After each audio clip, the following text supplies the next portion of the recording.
یونس نقاش، یہ مولا کا پڑوسی تھا، انگوٹھیاں بنایا کرتا تھا، نقش صحیح کیا کرتا تھا، نقش و نگار اس پہ بنایا کرتا تھا۔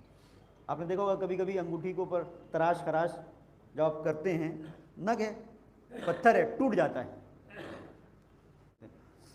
وہ ایک شخص تھا، نام ہے موسی بغا، اس زمانے میں اس دور کا ایک طرح سے دادا گیری کرنے والا انسان، بھائی ٹائپ کا آدمی تھا۔ سب لوگ ڈرتے تھے، چھوٹی چھوٹی بات پر لوگوں کو مار دینا، چھین لینا، گھر پہ حملہ کر دینا، اس طرح کے مسائل تھے اس کے ساتھ میں۔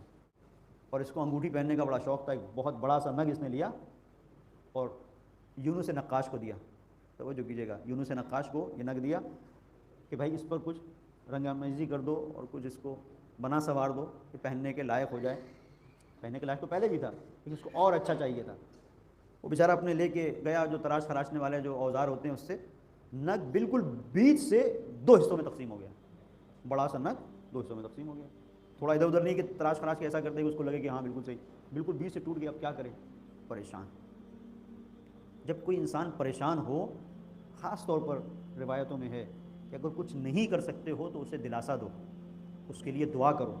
ہو سکتا ہے کچھ نہ کر سکو، تمہاری دعا اس کے لگ جائے، شامل حال ہو جائے، پروردگار تمہاری دعا کو قبول کر لے۔ اب پریشان ہے کہ کیا کرے، یہ تو بڑا بھائی قسم کا آدمی ہے، یہ اس اپنے پتھر کے ٹوٹ جانے کی سزا کیا دے سکتا ہے؟ ہو سکتا ہے مجھے سولی پہ چڑھا دے، ہو سکتا ہے گھر پہ حملہ کر دے، کیا ہوگا؟ اب نتیجہ وہ سوچ کے پریشان ہے، کانپ رہا ہے۔ سوچا کہ کیا کروں، سمجھ میں آیا کہ اپنا درد لے کر 10ویں امام ہادی علیہ السلام کے یہاں ہی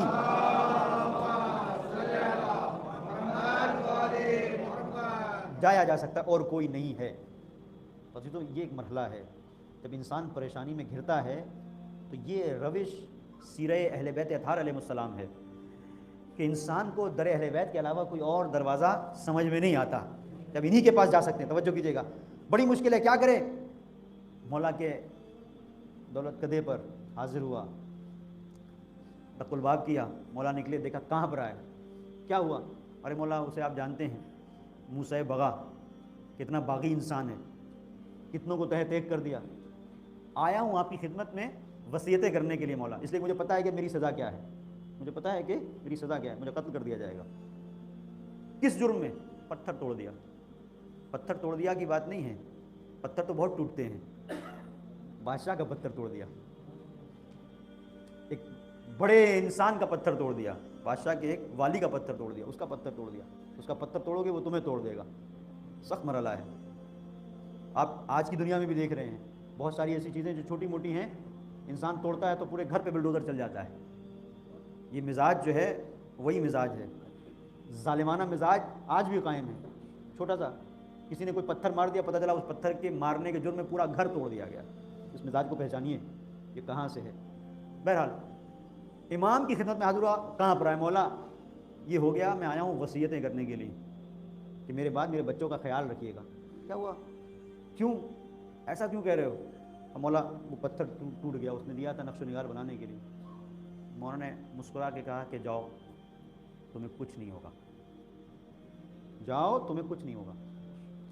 یہ اطمینان سے جو مولا کہہ رہے ہیں، یہ اطمینان کہاں سے آیا؟ اس پہ غور کیجیے گا، یہ اطمینان کہاں سے آیا؟ جب انسان زمین پر بیٹھ کر لوح محفوظ کا مطالعہ کرتا ہے تو اس منزل پر پہنچتا ہے کہ یقین سے کہتا ہے جاؤ تمہیں کچھ نہیں ہوگا۔ اب یہ پہنچا، اب یہ کیفیت بڑی عجیب ہوتی ہے ایمان کی، ایمان بالغیب کی منزل بڑی سخت ہے۔ دل میں یہ بات ہے کہ مولا نے کہہ تو دیا ہے، لیکن اگر وہ آئے تو کیا ہوگا؟ کچھ دیر کے بعد اس کی طرف سے ایک نمائندہ، اس کی جانب سے سپاہی 2-3 لوگ آئے کہ بھائی کیا ہے؟ اب وہ جیسے ہی اس نے آتے ہوئے دیکھا، اب یہ ایک ایمان کی کیفیت ہے، دیکھیں کہ یہ تو مولا نے کہا تھا کچھ نہیں ہوگا، یہ تو آ رہے ہیں، اب مجھے جواب کیا دینا ہوگا، میں کیسے کیا کروں گا؟ لیکن کہیں دل میں ایک بات یہ بھی ہے کہ مولا نے کہا تو ہے۔ اب قریب پہنچے، اب احساس کیجیے گا کوئی ایسی چیز جو ٹوٹ جائے اور سامنے والا وہ لینے کے لیے آپ کے پاس آئے۔ اب یہ ایسا ظالم جو مشہور ہے پورے اس خطے میں کہ لوگوں کو مارتا ہے، ستاتا ہے، پریشان کرتا ہے، اس کا نگ ٹوٹ گیا، 2 حصوں میں تقسیم ہو گیا، اب اس کے کارندے آ رہے ہیں، سپاہی پریشان۔ مولا نے کہا کچھ نہیں ہوگا، لیکن یہ تو آ رہے ہیں سامنے سے، جواب کیا دوں گا؟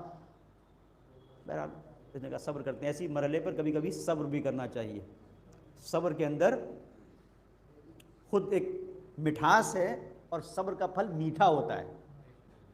اب دیکھیں یہ ایک کیفیت تو یہ ہے کہ آگے بڑھ کر پیروں پہ پڑ جاتا پہلے ہی، بعض جگہوں پر ہوتا ہے نا، انسان کہتا ہے بھائی ہم نے جرم کیا، پہلے ہی جا کے اپنے جرم کا اظہار کہ ہم سے یہ غلطی ہو گئی، تو یہ کر دیتا اگر مولا نے یہ نہ کہا ہوتا کہ کچھ نہیں ہوگا۔ اندر سے ایک بات ہے نا، تو کشمکش تو ضرور ہے، لیکن یہ کہ کچھ نہیں ہوگا، یہ مولا نے کہا ہے اور ایمان بھی ہے۔ انتظار کیا، آنے دو، آئے، اور آنے کے بعد انہوں نے کہا بھائی ایسا ہے کہ ہمارے مالک نے تمہیں انگوٹھی کے لیے ایک نگ دیا تھا بڑا سا۔ کہاں دیا تھا؟ اب ایسی مرحلے پر قابو رکھنا بڑا سخت ہے۔ دیا تھا، کہا بس مالک نے کہا ہے کسی وجہ سے کہ اس کو 2 کر دو۔ ہمارے مالک نے کہا ہے کہ اس کو 2 کر دو۔ اب سوچیں کہ یہ کس مقام پر اپنے امام کو سلام کر رہا ہوگا کہ مولا نے کہا تھا کچھ نہیں ہوگا، کہا کہ اچھا 2 کر دوں۔ سمجھدار تھا، جیسے ہی کہا کہ 2 کر دو، کہا ٹھیک ہے۔ یہ نہیں کہا کہ فوراً میں نے 2 کر کے رکھ دیے ہیں، یہ فراست مومن ہے۔ کہا ٹھیک ہے 1 دن کی مہلت دو، تمہیں تو خود پتہ ہے کام مشکل ہے، برابر سے 2 کرنا یہ مشکل کام ہے، کل تک کا مجھے وقت دو۔ چلے گئے، وہاں سے نکلا، بھاگتا ہوا امام کی خدمت میں آیا اور امام سے کہا کہ مولا کام ہو گیا۔ کہ مولا کام ہو گیا؟ کیا ہوا؟ کہا وہ لوگ آئے تھے اور انہوں نے کہا، اس کی جانب سے کارندے آئے تھے، میں ڈر گیا اور انہوں نے کہا کہ اس کو 2 کر دو۔ تم نے کیا جواب دیا؟ کہا مولا میں نے کہا کہ 1 شب کی مہلت دو۔ مولا نے کہا بہت اچھا کیا، اور مولا اس کو دیکھ کر مسکرائے، اس کو دیکھ کر مسکرائے تو اسے بھی ایک احساس اطمینان ہوا کہ میرا مولا مسکرا رہا ہے۔ اب عزیزو یہ دیکھیں مشکل اس کی تھی، پریشانی اس کی تھی، لیکن یہ کیفیت امام کی ہے کہ اس کی پریشانی میں پریشان ہوئے، اس کی خوشی میں خوش ہوئے۔ تو یہ کیفیت ہے، اس مقام پر یہ کیفیت حاصل ہوتی ہے جہاں انسان کے وجود کے اندر بندگی ہوتی ہے کہ اگر اللہ کا کوئی بندہ کہیں پر خوش ہے تو انسان خوش ہوتا ہے، وہ غمگین ہے تو غمگین ہوتا ہے، مذاق نہیں اڑاتا۔ یہ امام کا دیا ہوا درس ہے۔